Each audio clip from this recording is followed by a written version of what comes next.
started thinking back and I said, you know, I spent a lot of time in financial services. What was it about me that helped me be successful in that career? And I said, you know what? It was about relationships. 2001, I had this opportunity to take myself into a bank as the investment rep. You've seen the person at your bank. They sit off in the corner and they say, they don't really work for the bank, but they're kind of part of the team, but they're really not part of the team. And we set a lot of goals for the bank, but they're never included. And we get bonuses and they don't. And all kinds of good stuff, but they're here if you ever need them to help with your investments. That was me. So I walked in. I distinctly remember my first day of work. I sat down with my manager and she looked at me and the conversation started something like this. Welcome aboard. Here's your office. You're the 5th person in as many years to sit behind this desk. Please know that there's probably things that you're going to need for this job that you're going to ask me for, and I just want you to know you're going to be paying for the sins of all the people before you before I can help you out. And that was the beginning of a relationship with my boss. Now, let's talk about what happened. This was the summer of 2001. We had $2.9 million, which is a very small book of business, if anyone's familiar with the financial services business.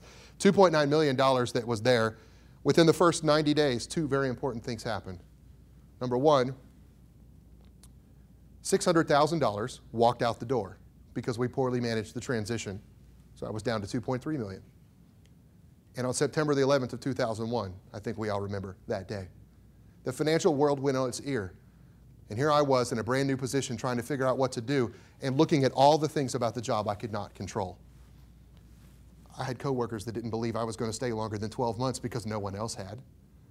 I've got people that are scared to death to even look at their investments, much less think about them. And oh yeah, you couldn't look in my file cabinet and figure out who the clients even were, what accounts were open.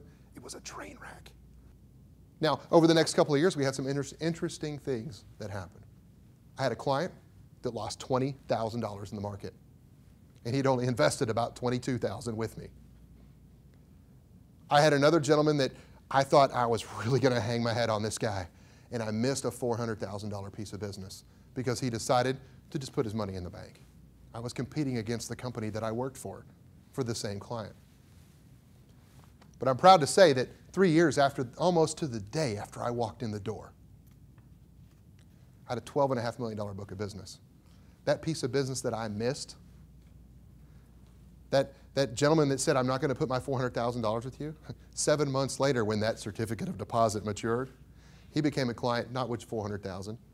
He doubled down, brought his checkbook out, wrote a second check for another $400,000.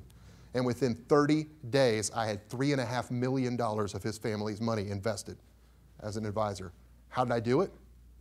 I called him the day the CD matured. It's about the relationships that you build with people. He said, this guy's hungry.